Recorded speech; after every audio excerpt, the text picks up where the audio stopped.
Surat Lasyo. Judulnya gitu. Aku nulisnya gitu. Saking lama dan banyak hal yang terjadi selama 10 tahun ini, aku bingung mau nulis apa. Sebenarnya terlalu banyak yang bisa aku ungkapkan. Tapi semoga dengan surat ini aku bisa menceritakan seorang Shani di JKT48. 15 Maret 2014, final audisi generasi 3. Pada saat itu, aku berusia 15 tahun. Masih kecil dan gak tahu apa-apa. Aku daftar JKT48 karena diajak temen. Dan kebetulan aku suka banget SNSD waktu itu. Jadi pikiranku cuma sekedar, wah ternyata di Indo ada juga ya kayak mereka. Aku mau daftar. Aku gak tahu juga kalau JKT48 sebelumnya udah ada 2 generasi. Jadi semenjak daftar aku baru mencari tahu JKT48 itu apa sih dan kayak gimana. Tapi karena aku tinggal di Jogja, aku harus bolak-balik selama proses audisi. Hari Kamis sampai hari Minggu aku di Jakarta. Minggu malam habis latihan langsung pulang ke Jogja. Senin sampai Rabu sekolah. Kayak gitu terus sampai final audisi. Di awal masuk juga masih bolak-balik sambil ngurus pindahan. Terima kasih untuk keluargaku dan mama yang selalu support dan nemenin aku. Jadi waktu itu aku juga di JKT48 sempat skip beberapa kegiatan. Ketinggalan beberapa lagu di Pajama Drive dan harus ngejar sendiri waktu itu. Di awal perjalanan aku emang gak punya ambisi. Cuma menjalankan kegiatan dengan happy, seneng, kumpul sama temen, dan beradaptasi di lingkungan baru yang menurutku ya ini menyenangkan gitu, ini seru banget. Sampai akhirnya aku tahu kalau di JKT48 ternyata gak segampang itu. Banyak persaingan yang harus dengan niat juga. Tanggung jawab, profesional, dan jadi dewasa dibandingkan anak-anak seusianya. Kalau kamu mau maju dan terlihat, ya harus usaha lebih. Mau cerita beberapa momen yang gak bisa aku lupakan. Di sini aku ngerasa bahwa oke, aku mau berubah menjadi seorang Shani yang baru, Shani yang lebih baik lagi, dan membuktikan ke orang kalau aku bisa. Pertama, waktu event mulai sekarang sungguh-sungguh generasi 3. Beberapa hari sebelum event aku dikasih tahu harus jadi backup salah satu member dan pindah blocking karena satu dan lain hal. Padahal udah latihan semua lagu, tapi aku harus pindah. Tapi untungnya aku bisa. Dan event pun berjalan dengan lancar. Selesai latihan, aku baca mention dan juga review. Zaman dulu masih pakai Google Plus yang sangat panjang itu.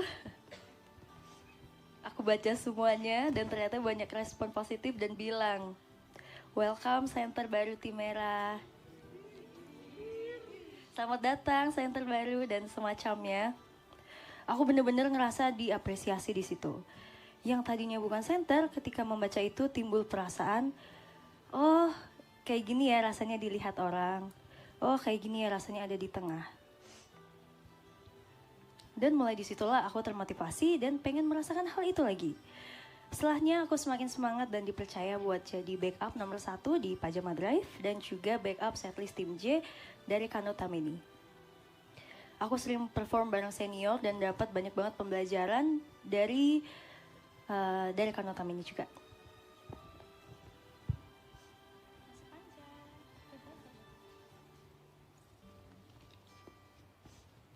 Next, masa-masa Tewas Nagi Negara di tim T. Seneng banget akhirnya aku bisa naik tim dengan teman seperjuangan. Waktu itu diumumkan blocking dan aku dapat posisi 3 unit Wimbledon. Tapi tetap jadi backup nomor 1 dan 2. Jadi posisiku nggak menentu. Setiap show selalu pindah-pindah blocking. Akhirnya ada masa di mana aku harus pindah ke unit Amino Pianist. Tapi sayangnya pada saat aku perform, yang dipanggil bukan namaku.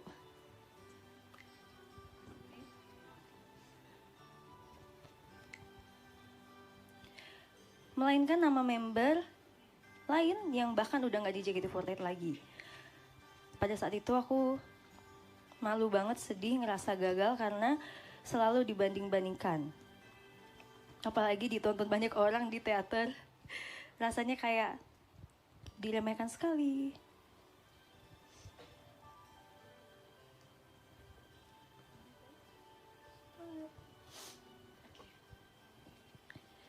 Itu nggak cuma satu kali show, tapi terjadi selama beberapa bulan.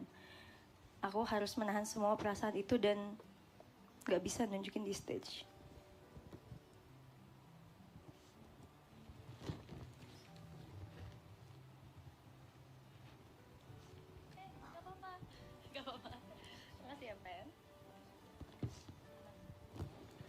Setiap sebelum unit, aku pasti bawa stand mic ke depan kaca di belakang, yang sebetulnya waktu itu nggak boleh. Buat latihan pakai earphone, buat mikirin hari ini post mau freestyle apa ya, biar orang nggak bosen. Selalu aku setiap show, gimana ya biar hari ini beda gitu. Aku selalu takut hari ini yang dipanggil siapa ya. Kok aku mikir kayak gitu. Pokoknya di momen ini aku sering nangis kalau habis show. Selalu mikir, apakah aku emang sejelek itu ya gitu. Aku selalu minta review staff dan juga fans, tapi kepikiran omongan orang. Di sisi lain kesel sama diri sendiri, dan rasa percaya diriku sangat gak stabil pada saat itu. Sampai akhirnya ada salah satu staff yang kata-katanya aku ingat sampai sekarang, dan itu yang bikin aku bangkit di masa-masa terakhir TWT. Dia ngomong, Kak Putri,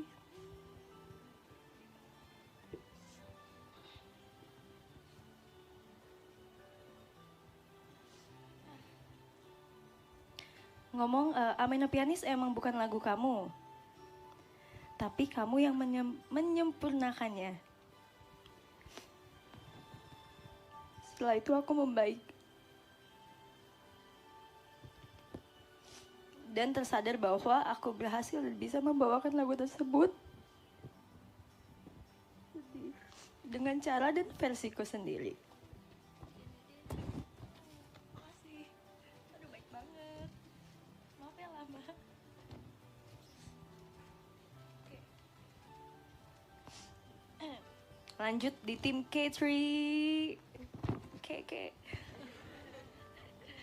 Apa? Oke. Tim yang penuh tantangan. Aku benar-benar mencurahkan semuanya dan menghindari hal-hal yang gak mengenakan. Aku mencoba mencapai limit, berambisi, gak mau kalah, mau jadi yang terbaik, mengasah skill, membagi waktu kuliah, dan belajar kebersamaan dengan tim. Semua pokoknya aku dapetin di K3 dan disinilah aku juga sering memaksakan diri. Yang paling aku ingat adalah momen saat event perayaan ENIF Gen 3 yang ke-5 tahun.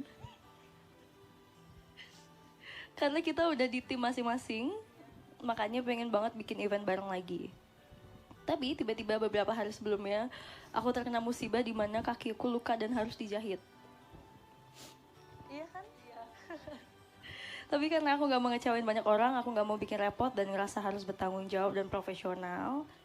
Akhirnya aku tetap perform dengan kaki aku yang masih dijahit itu. Waktu event tuh gak berasa sama sekali. Aku pun enjoy dan seneng banget. Kita ngerasa happy banget bisa kumpul. Tapi seselesainya di rumah aku bener-bener nangis-nangis karena perih dan kaki aku jadi bengkak. Aduh, itu gak mungkin juga aku ngomong di sosial media dan cerita ke kalian semua. Jadi waktu itu aku cuma bisa nerima aja karena ini udah terjadi. Habisnya aku juga dimarahin sama dokter karena pengobatannya jadi lama. Aku pun tetap kuliah dan teater Sakagari meskipun gak ikut semua lagu. Sampai sekarang bekas lukanya masih ada. Ini adalah salah satu pengorbanan yang gak bakal aku lupakan. Meskipun salah dan jangan ditiru, gak boleh, please jangan banget. Aku pun juga heran kenapa dulu aku kayak gitu. Tapi bener-bener aku bisa merasakan berjuang di atas kesakitan, salah satunya adalah di momen ini.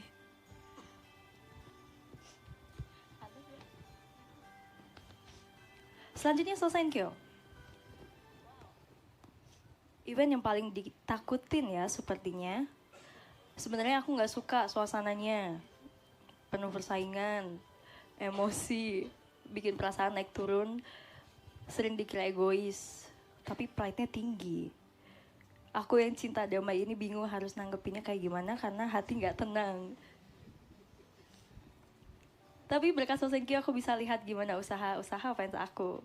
Mereka sangat solid dan mau maju bersama. Aku bersyukur akan hal itu. Titik dimana aku harus memanfaatkan dan mempertahankan posisi. Rasanya kayak di ujung tombak. Pilihannya antara kamu stay, naik atau turun. Kalau kamu naik, kamu harus banyak belajar. Tapi kalau kamu stay, susah mempertahankannya. Tapi kalau kamu turun, juga susah naiknya. Aku bingung banget sama semua perasaan ini selama Sosenkyo. Tapi aku ngerasa karena kesempatannya besar, aku juga nggak mau ngelewatinnya. Setiap posisi punya cerita masing-masing. Mulai dari 32, 26, kemudian langsung naik ke 1, turun ke 2, dan naik lagi ke 1. Sungguh sebuah proses yang menegangkan. Tapi kalau diceritain detailnya, satu-satu nggak akan cukup. Tapi intinya aku nggak menyesal sama sekali atas naik turunnya. Emang sulit banget, pressure-nya juga besar. Tapi itu yang paling berpengaruh untuk membentuk seorang Shania sekarang. Terima kasih, Sosenkyo. Momen terakhir adalah New Era. Jujur di awal New Era adalah poin terendah aku di JKT48. Ini cerita aja ya karena udah last show dan udah lewat juga. Aku tuh sadar ternyata bukan posisi, blocking, fans, naik turun dan jalan cerita yang jadi titik terendah aku. Tapi momen dimana aku tersadar ternyata selama ini aku tuh gak mengenal diriku sendiri, itu adalah hal yang sangat disayangkan. Rasanya kayak, kamu ini ngapain aja selama ini, kamu ini kemana aja gitu. Terlalu banyak perasaan yang gak bisa diungkapkan juga. Aku sempat bingung harus fokus kemana, apa sih yang sebenarnya aku cari, dan aku ngejar apa. Sampai di titik dimana aku ngerasa kasihan sama diri sendiri karena terlalu banyak berjuang, sampai banyak mengorbankan ini itu. Merasa overpush ke diri sendiri, terlalu keras dan gak bisa tenang. Denial karena pengen fokus ke diri sendiri, tapi posisiku di JKT48 gak bisa seperti itu. Aku nggak bisa ngelak gitu realita yang ada di sini tuh kayak gimana. Aku sampai nggak tahu mau ngikutin hati atau pikiran. Terlalu banyak pressure, nggak mau ketemu orang dan sampai udah nggak bisa dikasih semangat. Setiap dikasih semangat tuh aku mikirnya sedih, malah kayak oh ternyata aku memang butuh disemangatin ya gitu. Apakah aku semenyedihkan itu sampai orang harus ngasih aku semangat? Waktu itu aku mikirnya kayak gitu.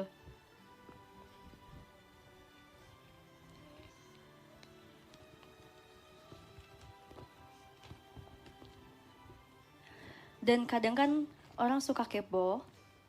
Jadi Shan itu enak ya. Tiap ngaca apa yang dirasain gitu. Enggak guys. Ada masa dimana bahkan setiap aku ngaca itu langsung nangis. Saking aku ngerasa kasihan sama diri sendiri. Aku tuh suka ngasih afirmasi gitu. Kadang aku ngomong makasih, tapi aku juga kadang ngomong maaf ya kamu harus nanggung semua ini gitu. Sebelum show juga kadang suka bingung. Aku sering beberapa kali dulu di backstage suka nangis sebelum show. Sekarang aku harus jadi siapa lagi? Aku harus nunjukin yang mana gitu. Beberapa banyak yang bisa aku tunjukin karena aku gak bisa tunjukin semuanya. Dan masih banyak lagi. Tapi untungnya aku sudah ngelewatin semua masa-masa itu. Berkat New Era juga. Aku bisa beradaptasi dengan lingkungan baru. Selama jadi kapten aku juga enjoy banget. Aku sangat menikmati dan bisa belajar banyak banget dari kapten 2,5 tahun belakangan ini. Aku sangat didewasakan dan sangat dikuatkan setelah bisa berdamai dengan semuanya.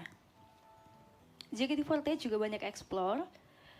Membernya mau berjuang bareng. Terima kasih adik-adik semua, kesayangan aku.